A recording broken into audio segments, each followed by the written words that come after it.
ओम शांति। ओम शांति। 24 जनवरी 2024 आज के बाबा के महावाक्य। आज बाबा ने कहा, मीठे बच्चे, आत्म अभिमानी बनने की प्रैक्टिस करो तो विकारी ख्यालात उड़ जाएंगे, बाप की याद रहेगी, आत्मा सतो प्रधान बन जाएगी। प्रश्न: मनुष्यों को दुनिया में किस रास्ते का बिल्कुल ही पता नहीं है? उत्तर: बाप से मिलने व जीवन मुक्ति प्राप्त करने के रास्ते का किसी को भी पता नहीं है। सिर्फ शांति शांति करते रहते हैं, कॉन्फ्रेंस करते रहते हैं, जानते नहीं कि विश्व में शांति कब थी और कैसे हुई।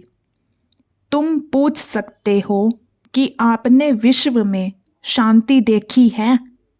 शांति कैसे होती है? विश्व में शांति तो बाप द्वारा स्थापन हो रही है, तुम आकर समझो। ओम शांति। रूहानी बाप बैठ रूहानी बच्चों को समझाते हैं। पहले पहले तो यह दृष्टि पक्की करो कि हम आत्मा हैं, हम भाई भाई को देखते हैं। जैसे बाप कहते हैं, मैं बच्चों यानी आत्माओं को देखता हूँ। आत्मा ही शरीर की कर्मेंद्रियों द्वारा सुनती है, बोलती है। आत्मा का तख्त है भरकुटी, तो बाप आत्माओं को देखते हैं। यह भाई भी अपने भाइयों को देखते हैं। तुमको भी भाइयों को देखना है। पहले यह दृष्टि पक्की चाहिए, फिर क्रिमिनल ख्यालात बंद हो जाएंगे। यह आदत पड़ जाएगी। आत्मा ही सुनती है, आत्मा ही चुरपुर करती है। यह दृष्टि पक्की होने से और ख्याल सब उड़ जाएंगे। यह है नंबर 1 सब्जेक्ट। इसमें दैवी गुण भी ऑटोमेटिकली धारण होते रहेंगे। कर्मेंद्रियां चलायमान देह अभिमान में आने से ही होती हैं। देही अभिमानी बनने की बहुत कोशिश करो तो तुम्हारे में ताकत आएगी। सर्वशक्तिमान बाप की ताकत से ही आत्मा सतो प्रधान बनती है। बाप तो है ही सतो प्रधान।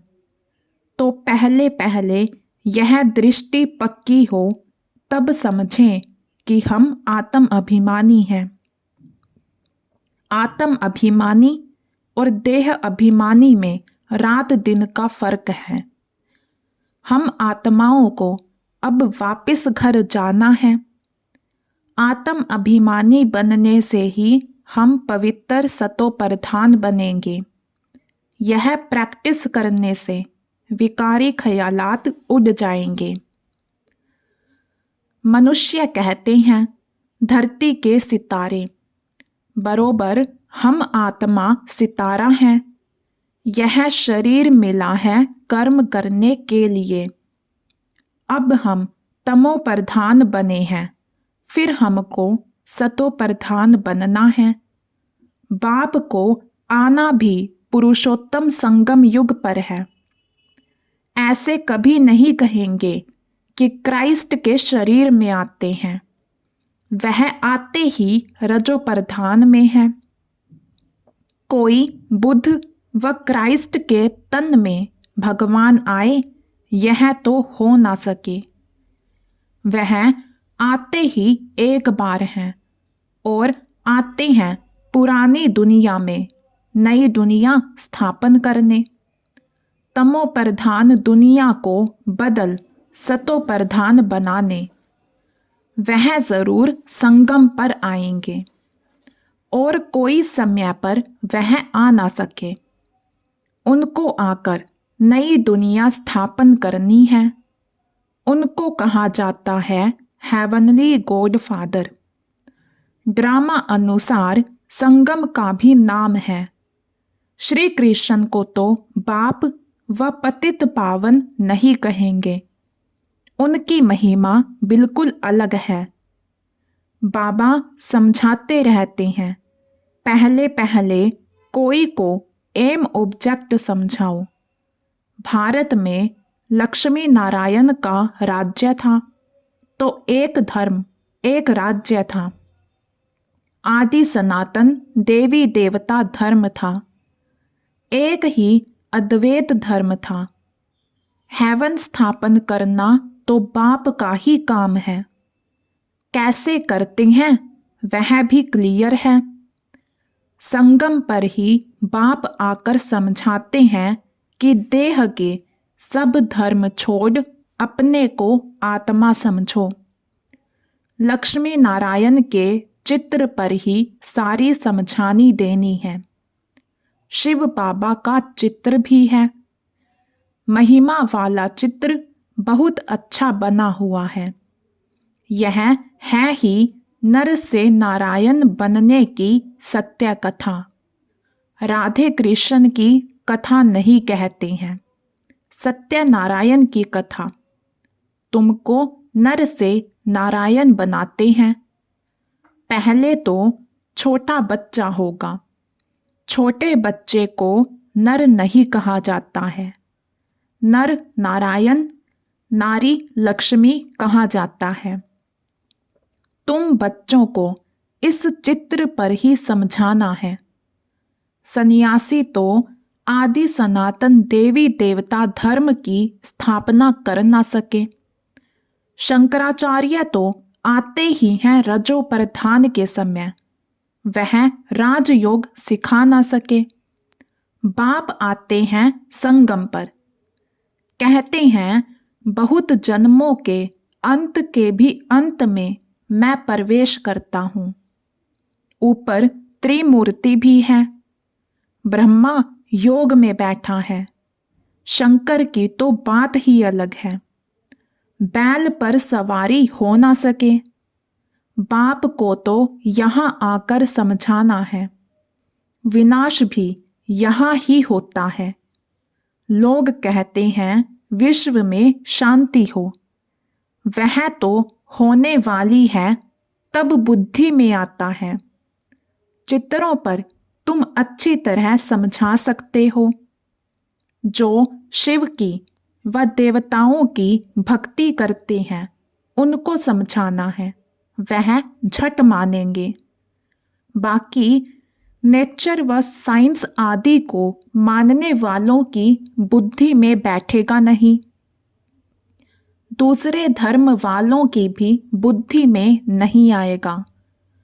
जो कन्वर्ट हुए होंगे वही निकल आएंगे। उनकी क्या फिक्रात करनी है। देवता धर्म वाले व बहुत भक्ति करने वाले अपने धर्म में बहुत पक्के होंगे, तो देवताओं के पुजारियों को समझाओ। बड़े आदमी कभी आएंगे नहीं। समझो बिरला है, इतने मंदिर बनाते हैं, उनके पास ज्ञान सुनने की फुर्सत ही कहाँ है। सारे दिन बुद्धि धंधे में लगी रहती है। पैसे बहुत मिलते हैं तो समझते हैं मंदिर बनाने से धन मिलता है। यह देवताओं की कृपा है।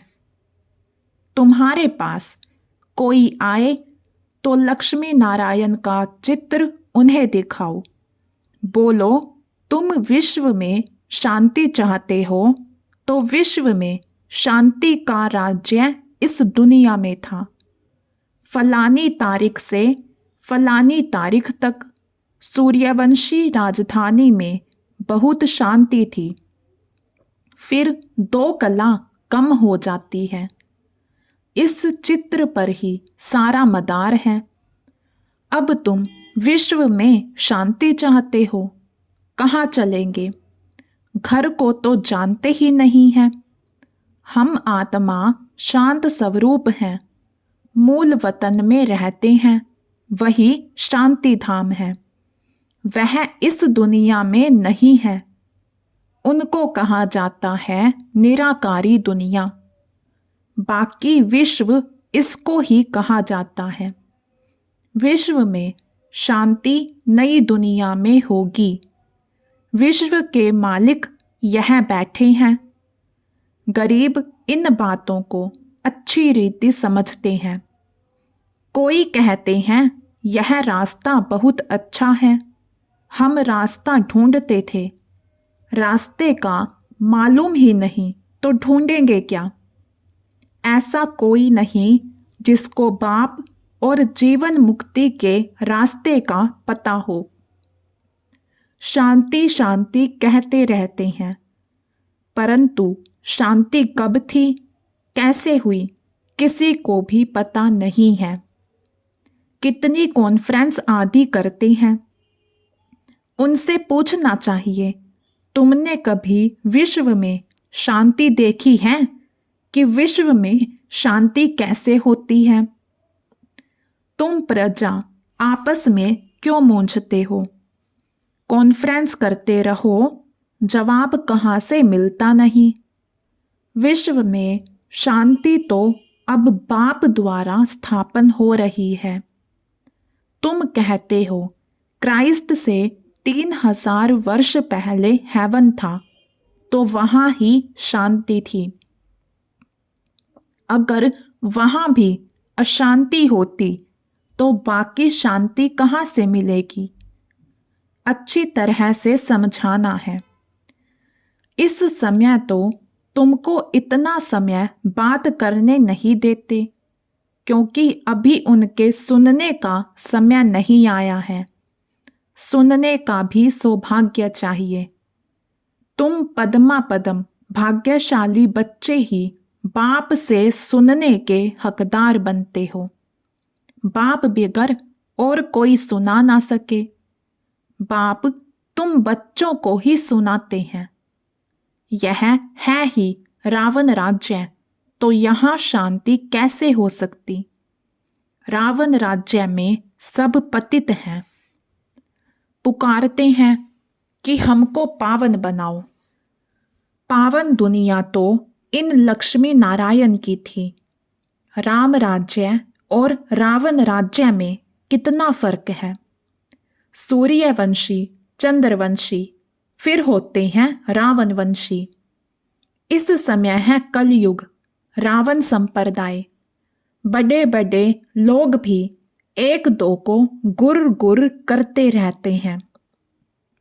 बहुत अहंकार है कि मैं फलाना हूँ, तो इस लक्ष्मी नारायण के चित्र पर समझाना बहुत सहज है। बोलो, इनके राज्य में ही विश्व में शांति थी, कोई और धर्म नहीं था। विश्व में शांति सो तो यहाँ ही होती है, तो मुख्य यह चित्र है। बाकी ढेर चित्रों पर समझाने से मनुष्यों के ख्यालात और तरफ चले जाते हैं। जो समझा है वह भी भूल जाता है। तब कहा जाता है टू मैनी कुक्स। बहुत चित्र होते हैं और हंसी कुड़ी के मॉडल अथवा डायलॉग आदि होते हैं, तो मूल बात बुद्धि से निकल जाती है। कोई विरला ही समझ पाते हैं कि बाप यह स्थापना कर रहे हैं। 84 जन्म भी इसके लिए ही है। दिखाएंगे जरूर एक का, सबको कैसे रखेंगे। शास्त्रों में भी एक अर्जुन का नाम रखा है ना। स्कूल में मास्टर एक को थोड़े ही पढ़ाएंगे। यह भी स्कूल है। यह तुम्हारे बैज भी बहुत काम कर सकते हैं। यह सबसे अच्छा है। पहले शिव बाबा के चित्र के सामने लाना चाहिए और फिर लक्ष्मी नारायण के चित्र के आगे। तुम शांति मांगते हो, वह कल्प कल्प बाप द्वारा ही स्थापन होती है। तुम इस चक्र को जान गए हो। पहले तुम भी तुच्छ बुद्धि थे, अब बाप स्वच्छ बुद्धि बनाते हैं। लिखना चाहिए, सिवाय परमपिता परमात्मा के कोई भी किसी की सद्गति कर नहीं सकते, विश्व में शांति कर नहीं सकते। बाप ही सब कुछ कर रहे हैं, याद भी उनको ही करते हैं। मुख्य चित्र यह दोनों है। इससे हिलना नहीं चाहिए जब तक पूरा ना समझें। यह नहीं समझा तो कुछ भी नहीं समझा, टाइम वेस्ट हो जाता है। देखो, बुद्धि में नहीं बैठता तो चला देना चाहिए। इसमें समझाने वाले बहुत अच्छे चाहिए। अगर माता हो तो बहुत अच्छा, इसमें कोई नाराज नहीं होगा। यह तो सब जानते हैं कि कौन कौन समझाने में तीखे हैं। मोहिनी है, मनोहर है, गीता है, बहुत अच्छे अच्छे बच्चे हैं। तो पहले लक्ष्मी नारायण के चित्र पर एकदम पक्का कराना चाहिए। बोलो, इन बातों को अच्छी रीति समझो, तब शांति की दुनिया में जा सकेंगे। मुक्ति जीवन मुक्ति दोनों ही मिल जाएंगी। मुक्ति में तो सब जाएंगे, फिर आएंगे नंबरवार पार्ट बजाने। समझाना भी भबके से है। नंबर 1 यह चित्र है। विश्व में शांति के मालिक यही थे। यह बातें समझदार की बुद्धि में बैठती हैं। भल अच्छा अच्छा कहते हैं, पाँव में गिरते हैं, परंतु बाप को थोड़े ही जाना। उनको भी माया छोड़ती नहीं है। बाप जो इतना ऊंचा बनाते हैं, उनको तो कितना याद करना चाहिए। इसलिए बाप कहते हैं, मुझे याद करो तो तुम्हारे पाप कट जाएंगे, सतो प्रधान बन जाएंगे। यहाँ अंदर आने से खुशी में रोमांच खड़े हो जाने चाहिए। मैं यह बनता हूँ। मैं अंदर हिस्ट्री हॉल में आता हूँ और इन लक्ष्मी नारायण को देखता हूँ। इन्हें देखकर बड़ा खुश होता हूँ। ओहो, बाबा हमको यह बनाते हैं। वाह बाबा वाह। लौकिक घर में किसका बाप बड़े मर्तबे पर होता है तो बच्चों को खुशी होती है, मेरा बाप वजीर है। तुमको कितनी खुशी होनी चाहिए कि बाप हमको यह बनाते हैं। परंतु माया भुला देती है, बड़ा सामना करती है। तुम बच्चों को बहुत खुशी रहनी चाहिए। दैवी गुण भी धारण करने चाहिए। आत्म अभिमानी भव। भाई भाई को देखो तो स्त्री को भी आत्मा के रूप में ही देखेंगे। क्रिमिनल आई होगी नहीं। मनसा तूफान तब आते हैं जब तुम भाई भाई की दृष्टि से नहीं देखते हो। इसमें बड़ी मेहनत है, प्रैक्टिस अच्छी चाहिए। आत्म अभिमानी बनना है। कर्मातीत अवस्था तो पिछाड़ी में ही होगी। सर्विस करने वाले बच्चे ही बाप की दिल पर चढ़ सकते हैं। भल देरी से आते हैं, वह भी गैलप कर सकते हैं, तीखे जा सकते हैं। तुम बच्चों ने पहले की हिस्ट्री तो सुनी है कि इन्होंने घर बार कैसे छोड़ा, रात रात में भागे, फिर इतने बच्चों को पाला। इसको कहा जाता है भट्टी। फिर भट्टी से नंबरवार निकले। यह तो वंडर है। जो बाबा तुमको वंडरफुल स्वर्ग का मालिक बनाते हैं। गॉड फादर तुमको पढ़ाते हैं। कितना साधारण है। कितना रोज रोज बच्चों को समझाते रहते हैं और बच्चों को कहते हैं नमस्ते। बच्चे, तुम मेरे से भी ऊंच जाते हो। तुम ही कंगाल से डबल सिरताज विश्व के मालिक बनते हो। तो बाप बड़ी रुचि से आते हैं। अनगिनत बार आए होंगे।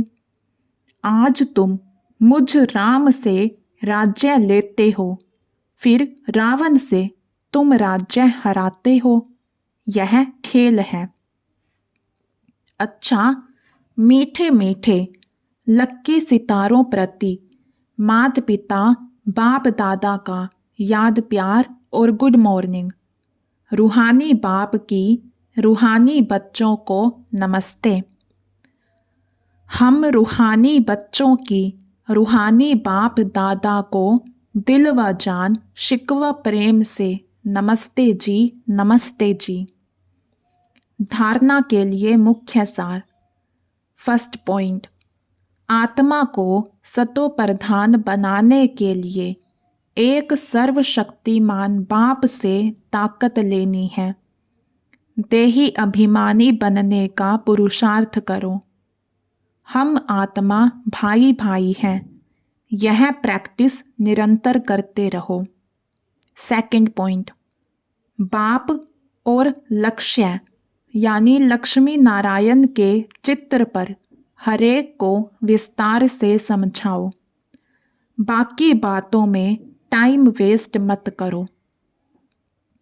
वरदान, धरनी नबज और समय को देख सत्य ज्ञान को प्रत्यक्ष करने वाले नॉलेजफुल भव। धरनी नब्ज और समय को देख सत्य ज्ञान को प्रत्यक्ष करने वाले नॉलेजफुल भव। बाप का यह नया ज्ञान सत्य ज्ञान है। इस नए ज्ञान से ही नई दुनिया स्थापन होती है।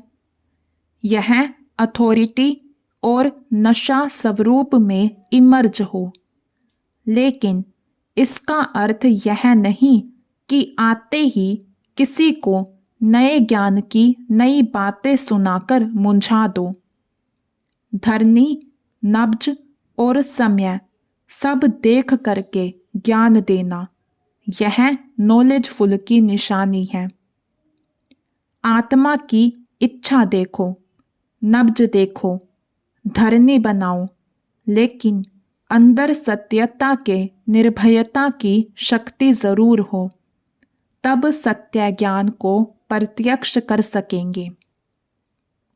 स्लोगन, मेरा कहना माना, छोटी बात को बड़ी बनाना। तेरा कहना माना, पहाड़ जैसी बात को रुई बना देना। मेरा कहना माना, छोटी बात को बड़ी बनाना। तेरा कहना माना, पहाड़ जैसी बात को रुई बना देना। आज का अव्यक्त इशारा। अव्यक्ति साइलेंस द्वारा डबल लाइट फरिश्ता स्थिति का अनुभव करो। अव्यक्ति साइलेंस द्वारा डबल लाइट फरिश्ता स्थिति का अनुभव करो। जिम्मेवारी को निभाना यह भी आवश्यक है, लेकिन जितनी बड़ी जिम्मेवारी उतना ही डबल लाइट। जिम्मेवारी निभाते हुए जिम्मेवारी के बोझ से न्यारे रहो। इसको कहते हैं बाप का प्यारा। घबराओ नहीं, क्या करूं, बहुत जिम्मेवारी है। यह करूं व नहीं, यह तो बड़ा मुश्किल है। यह महसूसता अर्थात बोझ है। डबल लाइट अर्थात इससे भी न्यारा। कोई भी जिम्मेवारी के कर्म की हलचल का बोझ ना हो। अच्छा, ओम शांति।